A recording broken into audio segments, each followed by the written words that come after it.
Lucas Hart's favorite time of day has always been the moment he wakes up in the morning. Before he starts his morning routine, before he showers, before he even gets out of bed, Lucas likes those first blissfully peaceful moments of each day when his brain is far too groggy to keep up with the world around him. 5 more minutes. I want 5 more minutes. He allots time for this in his morning routine, of course, an extra 5 minutes where he can sink into his flame-retardant-treated bed sheets. Wait. And pretend, just for a minute, that there really is nothing for him to worry about. No, this is a sleeping bag. I don't have a... Where am I? The problem with those first blissfully peaceful moments of each day is, of course, that they never last.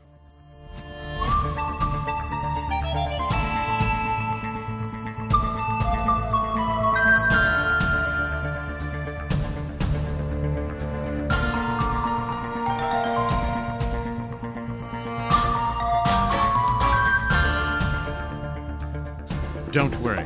Episode 2. Dave does a cliffhanger.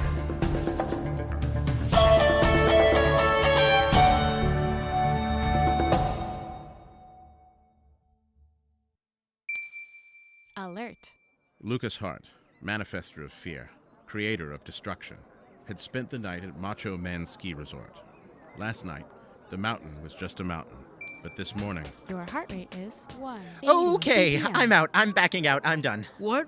See, ever since Lucas got kicked out of the remote Alaskan town he called home, dealing with his condition has been a lot harder.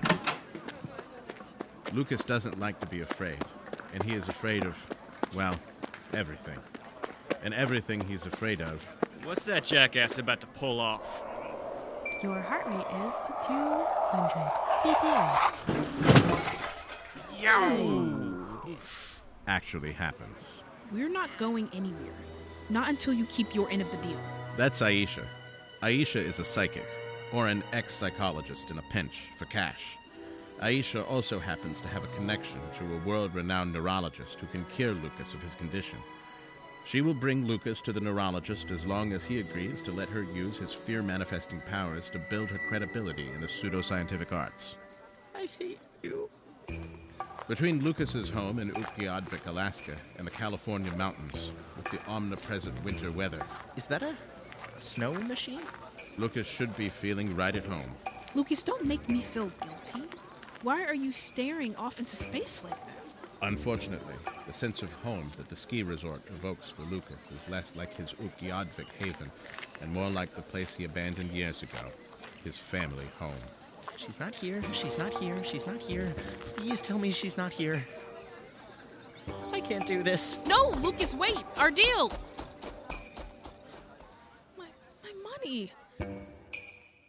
From a distance, Lucas noticed Jovie, his estranged sister. The last he saw her, they had just had yet another falling out. And Lucas, after she had already stormed out and started the 2,000-mile drive back to the ski resort, inadvertently caused her to crash her car into a pole. Thankfully, Jovie walked away with only mild whiplash and a sprained wrist. Her car, on the other hand, wasn't so lucky. Okay, here you go, $324.35. This is all the coins from years and years of arcade games I was hoping to put towards my lawyer. But it's for you now, Tony. Have a ball. Buy a house. Thanks, sweetheart. Lucky for Jovie, even a rinky-dink operation like the Table Rock Taxi Company, pride and joy of a very short stretch of southern Oregon just off the I-5, will agree to driving you more than 4 hours and up the side of a mountain as long as you pay them enough. Okay, thank you so much, Tony, my favorite taxi driver. Have a prosperous day. Oh, wait, you already have. A group of exhausted-looking crows huddled inconspicuously in a nearby tree, watching Jovie enter the resort out of the corners of their beady little eyes. What are you looking at? Oh, Hey! Watch where you're going, man. Those snow globes were vintage. sorry! Eventually, Lucas found a small alley filled with trash cans and snow shovels, where he could finally get some peace and quiet. Repeat after me! We are the St. Thomas Aquinas Preparatory Academy Tobogganing Team! We are the St. Thomas Aquinas Preparatory Academy Tobogganing Team! And what are we gonna do? Destroy the competition with our sleds of freedom and victory. Destroy the competition. Let Lady Justice determine who will win and carry us to triumph on the wings of the eagle. Destroy the competition with our sleds of freedom and victory. Let Lady Justice determine who will win and carry us to triumph on the wings of the eagles. Let me hear you say,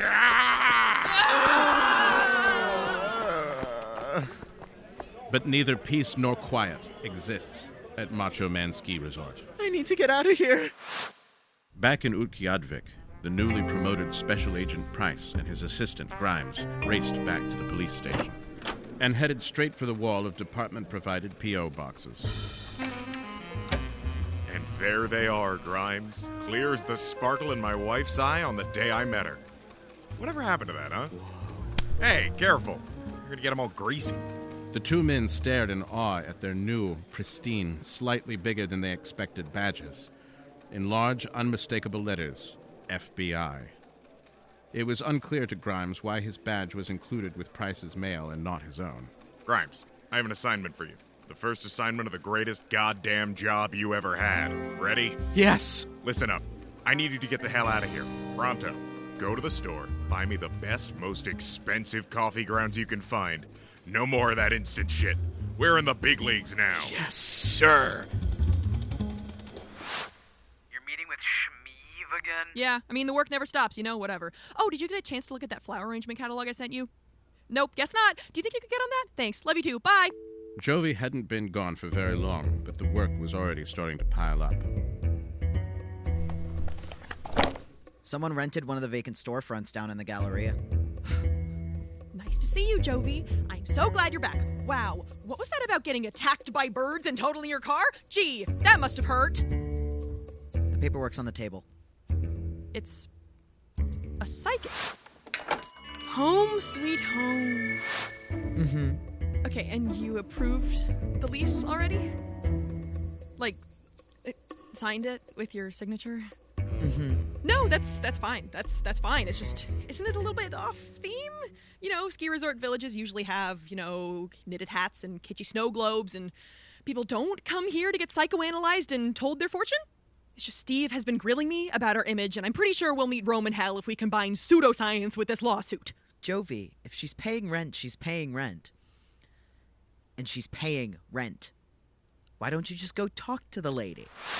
Ayesha was confident that Lucas would come back to her eventually, so long as he knew where to find her. She was also, as a fiercely driven and self-employed businesswoman, keenly aware that her new endeavor would only be successful with the right amount of advertising. Luckily, both of these problems had the exact same solution. Covering every square inch of Macho Man Ski Resort in posters listing her name, her phone number, her email, her star sign, her blood type, and exactly where she could be found. Ayesha Star Searcher, Psychic, Fortune Teller, Occasional Medium, Reader of the Stars, Decoder of all life's little signs. Walk-ins accepted. For a free quote, inquire through Ayesha at starsearcher.com or 1-800-AYESHA. Cancer Sun, B positive, 4 Alpine Ray. It's perfect. As Ayesha stepped out of sight, a young woman named Catherine Clarkson, projected salutatorian of St. Thomas Aquinas Preparatory Academy's senior class, slipped away from her friends and ripped a tab off the poster. Huh. Lucas, given his many years spent as an iceberg-dwelling hermit, did not have the greatest sense of direction. After over an hour spent circling around the winding roads of the resort, he found himself in the lobby of the main hotel. And there, hallelujah, across the way, he could see the parking lot and the long, winding road that would take him out of this mountainous hellscape. Okay, easy as pie. He crept through the lobby with all the grace of an old arthritic house cat. Your heart rate is 193 BPM. Calm down. You're just a guy leaving a ski resort. Not weird. No reason to be worried. None at all. 195 BPM. No reason why a guy leaving a ski resort would ever have to run into the owner of the ski resort. Nope, no way, no sir. 198 BPM. Like, such a totally busy person would even be here. What a stupid thing to worry about. Goodbye, Macho Man Ski Resort. Hello? Your heart rate is 200. BPM. And then, his greatest fear. You can't be serious. One passive-aggressive entrepreneurial sister standing in the doorway.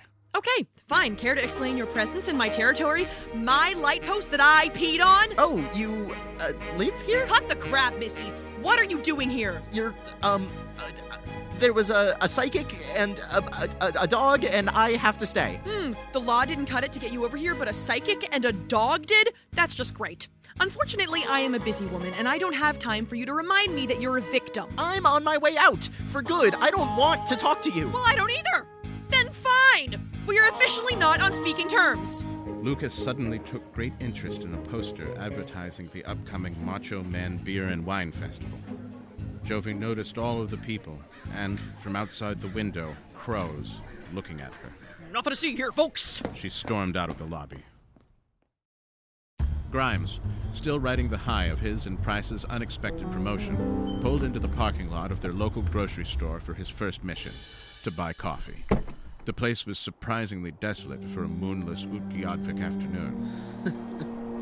Man, if I wasn't an agent of our nation's Federal Bureau of Investigation, I might even be a little spooked right now. In that moment, Grimes felt a great and terrible rift between his civic duty to the citizens of Utqiagvik and his punctual duty to his boss. Grimes decided to prioritize the former. The sound was coming from a dark, desolate shipping area around the back of the store. Before he could turn the corner, Grimes noticed something on the ground. Paw prints. There's a polar bear at large. But that's no polar bear. Filling himself with as much cop-appropriate bravado as he could, Grimes turned the corner, and at the end of the trail of paw prints, he saw... Oh, God. Are you okay, sir? Can you give me your name? The sun was finally beginning to set on Mount Macho, and the road out of the resort was cold and desolate and slippery and possibly closed. Lucas, standing at the edge of the road, remembered a couple details that he, in his stress, had previously suppressed. 1, he had no car. 2, he didn't even know how to drive, so commandeering Ayesha's PT Cruiser was out of the picture. 3, and most importantly, he had no idea where he was going to go from here. But he knew the resort was loud and crowded and filled with people he could hurt, so he did the noble thing and chose to make the trek on foot.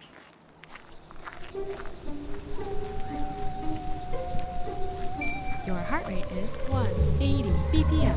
190 BPM. Damn it! Defeated, he ventured back towards the resort, hoping for and dreading the moment when he'd run back into the arms of his least favorite psychic. Saying that Ayesha had put advertisements up everywhere would almost be an understatement. Many of the posters had already had all of their tabs ripped off. Steve's gonna kill me. Hey, Jovie! About those tablecloths. Oh, and I found you a sick bouquet vendor. Can I show you? Not right now, honey. Through the glass, Jovie could see Ayesha running across the floor of the vacant shop, doing an interesting half-dance, half-clean maneuver with a mop. Out of the corner of her eye, Ayesha noticed the shiny brass name tag pinned to Jovie's shirt. J. Hart, founder and owner. Ah, J. Hart. Just who I was hoping to see. So you're the famous psychic I've been seeing all these posters for. And you're the intrepid businesswoman running this whole operation. It's always such a pleasant surprise to suddenly find yourself among another female trailblazer. Though, if it's not too bold of me, I say ditch the initial. Embrace your femininity. Really making yourself at home here, huh? Well, as much as you can do that without having any furniture. I'd offer you a seat, but... Yeah, about that, we're gonna have to talk about the legitimacy of you moving in here. Don't mind me. Liminal atmosphere, turbulent energy, vibrations, and all that. The furniture should help place us much more firmly in the here and now. I've already called up my movers. And that's when Jovie realized. Darling, you must change your life. You were at the hospital on Victoria Island. You brought him here, didn't you? Well, fate certainly involved me. You'll understand when he finally calms down enough to explain it all to you. And when you open yourself up to the world. do you consider yourself to be a spiritual woman, Ms. Hart? No, not really. Well, when you're in a business like mine, you learn to open yourself up to the universe's signals. Vibes, if you like. I had a profoundly spiritual and life-altering experience in Victoria this week. And I feel very strongly that, in spite of all my better judgment, the universe is guiding me here to Mount Macho. And it's telling me that, despite all my setbacks, my wallet will thank me. So in short, you're scamming my brother. Lately, Ms. Hart, I've discovered that embracing life's most unbelievable turns can lead one's soul to the gold mine of opportunity. Oh, interesting. So what's your credit history like? Lucas, aiming straight for the psychic shop, hurried through the resort, ignoring anything and everything happening around him, including the man currently attempting to scale a wobbling ladder and hop up onto the roof of an artisanal candy store. Bro! Dave had no plans to offer the same vigilant apathy to Lucas. Bro! Are you talking to me? Yeah! Can you spot me? Do me a solid and hold me steady. Your heart rate is 70 BPM. Dave, though he didn't know it, was effectively holding Lucas hostage with the threat of some horrible accident. Lucas put his hands on the ladder. What are you doing up there? Just, replacing some tiles, cleaning some gutters, man stuff. You really should have a helmet. I got it, man. No need to worry. I never get hurt. Something was off. Dave wouldn't meet Lucas's eyes, and he started to notice the man shooting glances at the balcony of a nearby restaurant, something that would have been much harder to see from the ground. It was only then that he noticed the binoculars hanging from Dave's neck. You're peeping on someone? If Lucas stood on his tiptoes and craned his neck just right, he could see what Dave was peeping at. A startlingly handsome and muscular man, sitting on a couch next to a fire pit. His only companion was a thick manila folder. Then Jovie came into frame, holding a bucket of overpriced chicken wings and heading straight for the aforementioned hunk. Your heart rate is 190 BPM. Shit. Jovie? I'm not peeping. I'm not the peeping type. Dave said, looking through the binoculars. Jovie began chowing down on the chicken wings. The man looked at her disapprovingly. What are those? Chicken wings? I want chicken wings. You really should get down from there. I'm fine, man. Your heart rate is 200 BPM. Whoa! The ladder wobbled and slipped before finally toppling over. Dave, not ready to be defeated by something so simple as a ladder, held on to the edge of the roof before he too could slip and fall. Whoa! Whoa! A crowd began to form below them. Even people inside the restaurant came to see what the fuss was about. So, like I was saying, the plaintiff... Dave! What are you doing? Joves! I don't think I'm gonna make it! One of Dave's hands slipped off the edge. But to Jovie, this was only a minor inconvenience in the big bucket of things that came with being Dave's fiancé. She sprang into action. Dave! Honey! Ready position. Keep your knees bent and try to land on your side. Oh, yeah! Oh, my God. At this rate, by the time the wedding comes around, you're just going to be one big bruise. Let's get you home. Hey, babe. I had an idea. What if we skied down the aisle? That sounds nice, honey. Just, you want to take care of that? Or, like, the whole wedding? Jovie put her arm out and helped her fiancé get his balance. With her other hand, she reached into her back pocket for the Smash Your Productivity Daily Agenda Planner, given to her by Steve, that was becoming her new Bible. You can't be serious. Him? After a short conversation and a few white lies about some of the more concerning parts of Ayesha's financial history, Jovie had decided to go ahead and rent her the unit, complete with an attic loft and an appropriately dramatic spiral staircase. Later that night, Ayesha sat on the floor, basking in the ambiance of her new home base. Wow. So you weren't kidding. This is going to be a legitimate psychic shop. Well, not legitimate, but... Damn right it is. Ayesha flashed him a smile that was self-satisfied and just a little bit terrifying. And the deal is still on? If I stay here and I help you, you'll help me get rid of this? For good? Yes. I still don't think it's a good idea, but if it's what you want, yes. Nice to see you finally understand the transaction I explained to you like 3 days ago. Good. Because somebody's gotta stop Jovie from marrying that shithead. Are those big brother instincts I hear? Lucas couldn't bring himself to look at anything other than his feet. I don't know what you're talking about, but... what I was going to ask was... Yeah? Have your sleeping bags been treated with a flame retardant spray? They were $14.99, so probably not. Oh, God. You need to replace those. Or, well, can you? And why do you need me to do that? Don't make me say it. I'm waiting. Well, look. A 4-star hotel or some fancy vacation rental isn't exactly in my budget, and there's no way she'd let me stay with her even if I wanted to, so... Just get some new sleeping bags, okay? Please?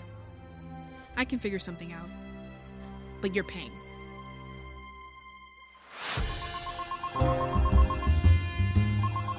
For Christ's sake, I told you to get me some Colombian coffee, not go to Colombia! Officer Price. Special Agent Price. You're not gonna believe this. Steve Lawyerman, who was beginning to wear his nickname with pride, went on a 40-minute jog every morning at 4 a.m. This jog was followed by a 20-minute smoothie break, which was then followed by an hour at the gym. New dawn, new day, new me. I've got this. New dawn, new day. He used these jogs to put himself into a sort of meditative state, New me. gaining I've got clarity this. and New insight dawn, on his new latest day, cases new me. while completely tuning out the world around him. Yes, Jovie, you have to read the action plan. I worked hard on it. You paid me for it. Stupid Jovie. He was so engrossed in his own thoughts that he didn't even notice the moving van headed straight for that weird new psychic business that was probably a front for the mob or something, according to Jovie. Lucas and Ayesha had been talking all night about business. It was the first sleepover he had ever been invited to, and also the worst sleepover of his life. No, you can't have your watch on when you're hiding in the psychic shop. Come on, how am I supposed to keep it under 200? That's the... Do you understand what we're trying to do here? Oh, hey, look at that. The sun's rising.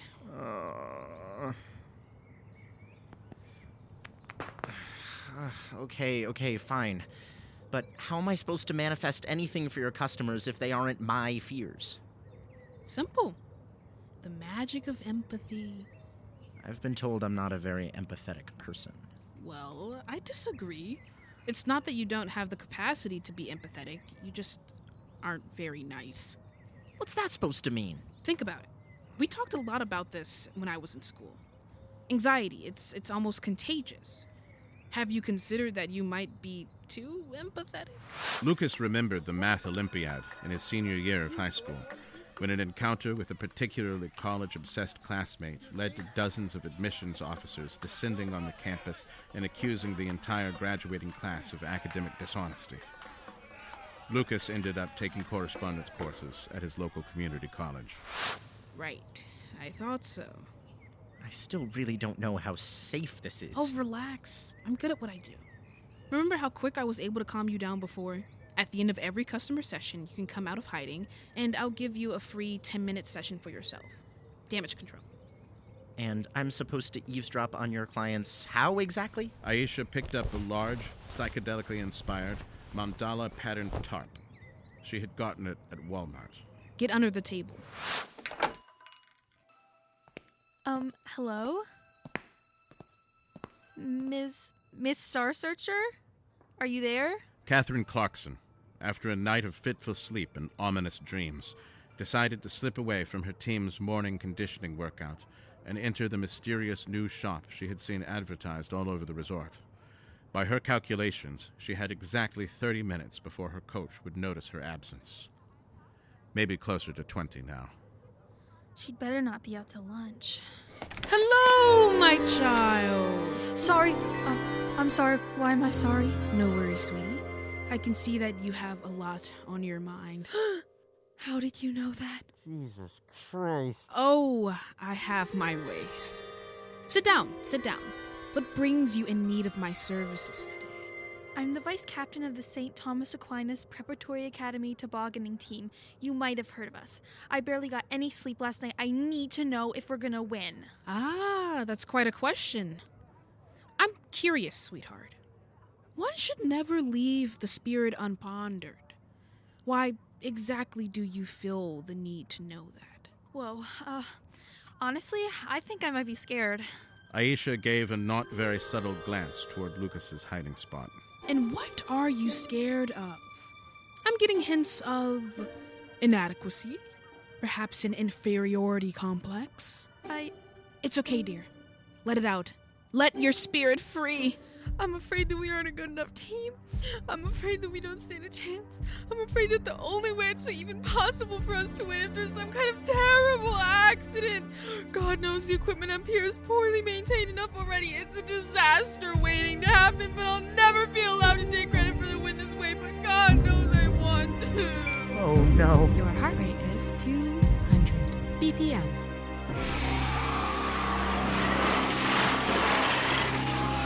My dear, I hate to say it, but your fear appears to be giving me a very strong vibration.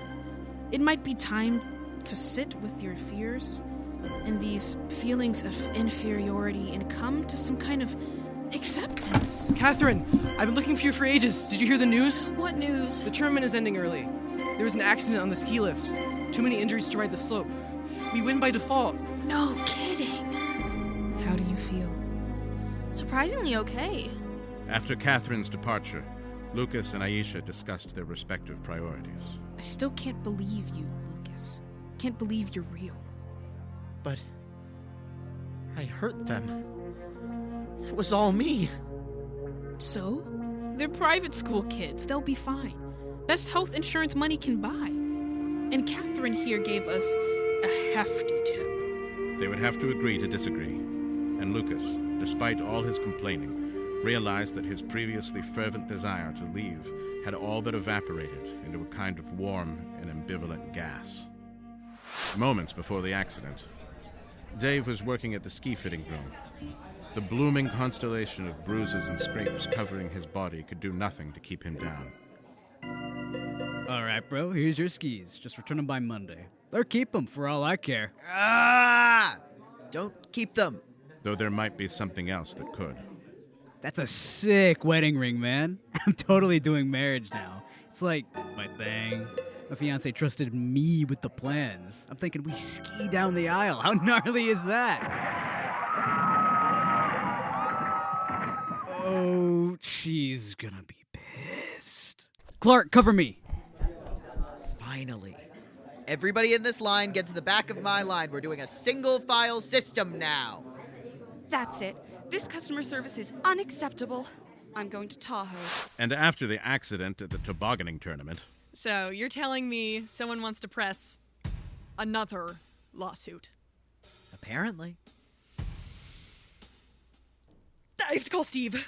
Stupid Steve! Steve's run was lasting a little longer than usual. He had some steam to blow off. No, Jovie, you can't just call me whenever you have a question about the action plan. I have a life, and you have to read the action plan. I worked really hard on that, and I don't want to spend every hour of the rest of my life with you. Even if you pay me hourly. Stupid Jovie. Incoming call. Jovie heart emoji. Oh, gotta take that. Lucas stood a respectful distance away from the crowd, wanting to see how bad the accident ended up being, while also avoiding attention. In the distance, he could see Dave performing an elaborate push-up routine for one of the paramedics. So it couldn't have been that bad. Jovie, at the back of the crowd, stood with her shoulders slumped. Shoo! You really need to fix that ski lift. Yeah, thanks for the advice. They stood in silence, watching Dave's masculine display. So, he's really the one, huh? You sound judgy. Don't you think he's a bit... blah? Well, Lucas, he's here. At the top of the mountain, Dave began doing jumping jacks. The entire paramedic team joined in. Guys, you realize this is Dave, right? We hate Dave! We spent hours treating his concussions, only for him to come back the next day with 3 more! Guys! He's just so charismatic. In her first couple of days at the shop, Ayesha was already raking in more profits than she ever had as a psychic. I hear the dark side of Neptune whispering to me. It's telling me about your avoidant behaviors. I can't believe it. It was my worst fear. I thought it was so illogical, but she somehow knew exactly what was going to happen. She, totally healed my inner child. Je sais pas. I feel so much more in control of myself. I feel like, how you say, I can take on the world. It's like spiritual therapy. Wait, who are you talking about? Is there a therapist here? Oh my god, you haven't gone to the therapist yet? No, not a psychic. I guess she's kind of a psychic, but mostly she's a therapist. You have to go check her out. She changed my life. Lucas, though excited about the possibility of learning to gain more control over his affliction, was starting to feel a little burnt out. Can I have a hot chocolate? I don't know. Can you? Clark, we don't teach high school English at the resort. Are you sure you want one of those? It's like $8 per packet. We've had to get creative about recouping costs. I live on an iceberg. It already feels like I'm drowning in decadence here. Hey, are we good? I mean, I know we're not, but can we at least try? Before Jovie could decide what to answer. Here.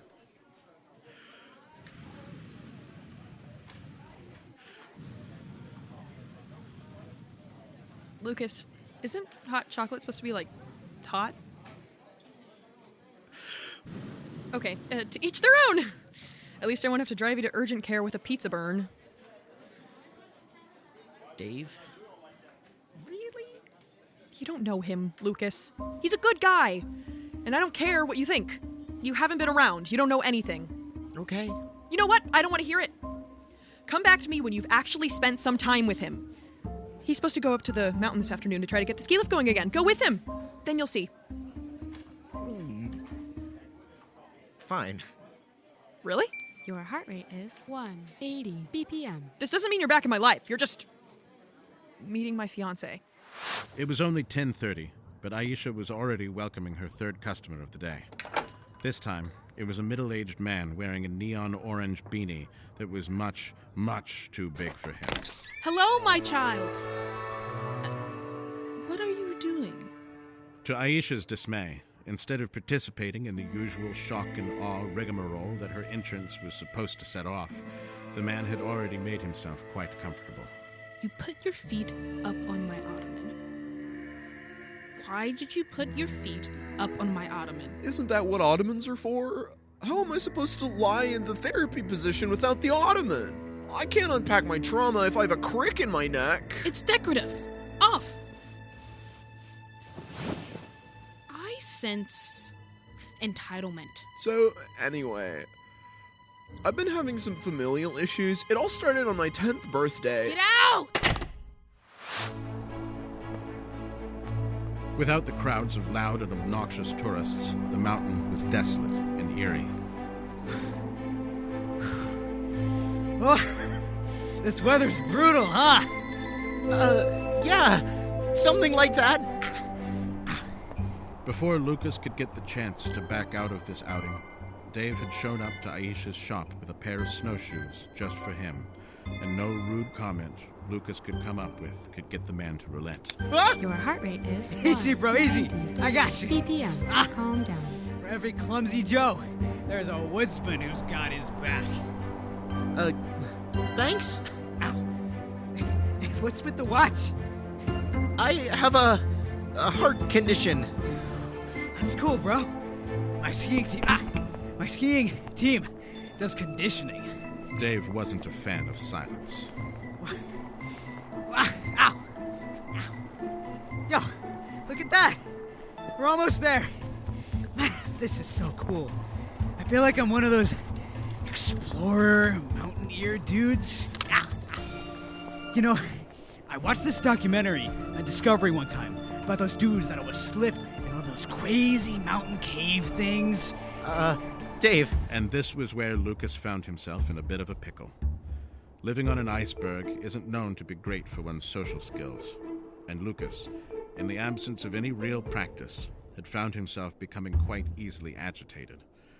So now, though the situation was life or death, Lucas could not figure out how to get Dave to cut it out without sending his heart rate over the edge. What are the things called again? A crevice? No, a crevasse. They fell all the way down to the edge of the cliff, which was like crazy high, like its own mini mountain. And they just had to hang there. Dave! 198 BPM. Calm down. And they'd be so scared, man. Imagine just having to hang there for hours. I wouldn't be able to stop thinking, like, what if the rope broke? What do you think? Do you think... Dave! Dave slipped and began to tumble down the side of the mountain. Whoa! He scrambled, desperately trying to find something to grab onto. He grabbed a rock, stopping his fall. Unfortunately, this rock was the edge of a newly formed, terrifyingly steep cliff at the edge of a crevasse. Lucas stood there, frozen to the spot. He thought about all of the people he had hurt, unintentionally and now intentionally, with his condition. Your heart rate is 205 BPM. And he knew that, in all likelihood, any attempt he made at fixing the situation would just make everything worse, like it always did. Whoa! Lucas, help! I'm sorry! I'll only make it worse! Lucas scrambled down the mountain, but on his way down, he saw a small figure starting to make the climb. Jovie. He couldn't see her face, but, in his guilt, he imagined she was fuming. Same old Lucas. She'd say, "You let me down again. You always do."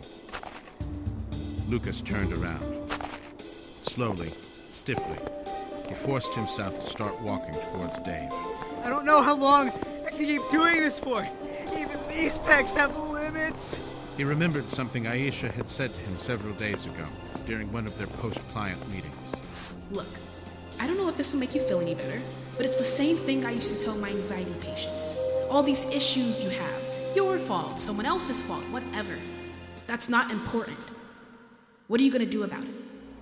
To Lucas's surprise, he found the fear filling his veins slowly being replaced with a grim, hard determination. Careful, man. Careful. It's pretty slippery down here. Lucas stopped 2 feet away from where Dave was hanging. Slowly, he took off his jacket, which was long and reached almost to his knees. He held on to one end and tossed the other end forward towards Dave. Grab on! Cow-a-frickin' bunga! Dave! I leave you alone for 5 minutes! Lucas?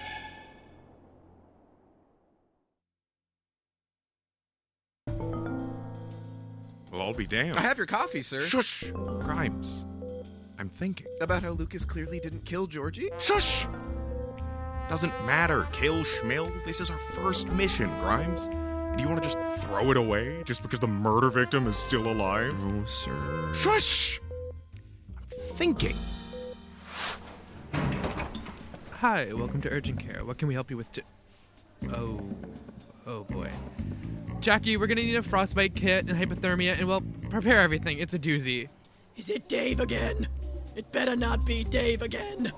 Not. Yay! Not just Dave. He brought friends this time. Oh. Incredibly, Lucas and Dave managed to get out of their situation with only mild frostbite, mild hypothermia, and a collection of bruises that was impressive even by Dave's standards.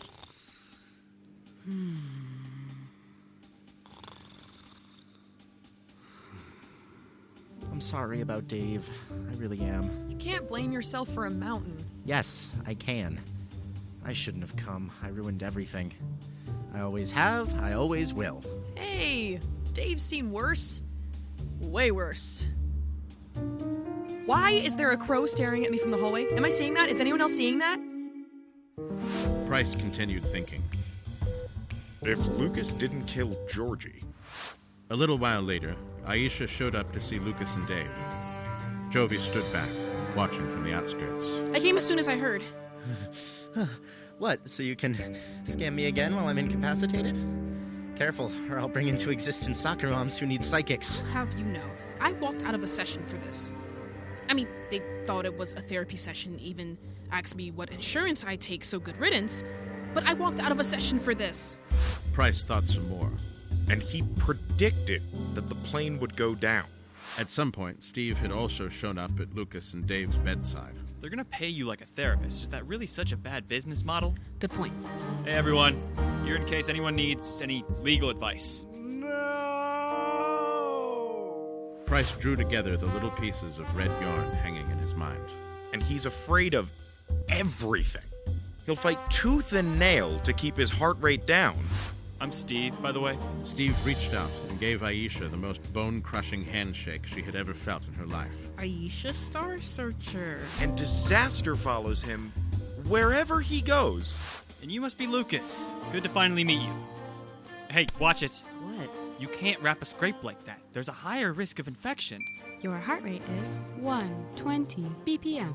Good job. Lucas smiled. Finally, someone who understood him. After a couple of hours, Ayesha and Steve left, and Dave fell asleep. Only Jovie stuck around. She had a sense, somewhere, in whatever vestibule of little sister instinct she still had left. I'm sorry about everything. About the birds, too. And that guy. Oh, God, that guy. I hope he wasn't too creepy. It's not like you're a little girl. That something wasn't right. Then that must mean... Jovie looked at all the puzzle pieces. She analyzed them, one by one.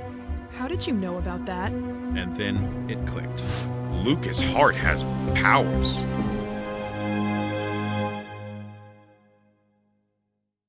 Hey, thanks for listening. If you like what you heard, be sure to leave a comment, whether you're listening on Spotify, Apple Podcasts, or YouTube. Don't Worry is created by me, Kiana Brizendine, written and directed by Kiana Brizendine, Liam Stauffer, and Rowan Levi, produced by Kiana Brizendine and Lisbeth Jackson, scored by Minar Hashmi, edited by Kyle Brizendine, Liam Stauffer, Rowan Levi, and Kiana Brizendine, and sound effects by Rowan Levi, and last but not least, assistant directed by Lucia Lifland and Bella Reese. Starring Benjamin Hale as narrator, Chase Wayne Duffy as Lucas, Kiana Brizendine as Jovie, Marissa Solet as Ayesha, Miles O'Rourke as Officer Price, Calvin Pineda as Officer Grimes, Rowan Levi as Georgie, Leo Riley as Steve, Asher Wright as Dave, Bryce Fody as Clark, Lucia Lifland as the Pulse Watch, Luca Raufer as Catherine, Misha Schaffner-Cardman as receptionist. With additional voices by Lucinda Sutphin and Bella Reese as the Frenchman. And our translation consultants were Bridget White, Lucia Lifland, Yolande Brizendine, Sebastian Kaplan, Ishan Shaw, Bella Reese, and John Burns. And special thanks to Benjamin Hale, Brad Brizendine, and Thomas Mark.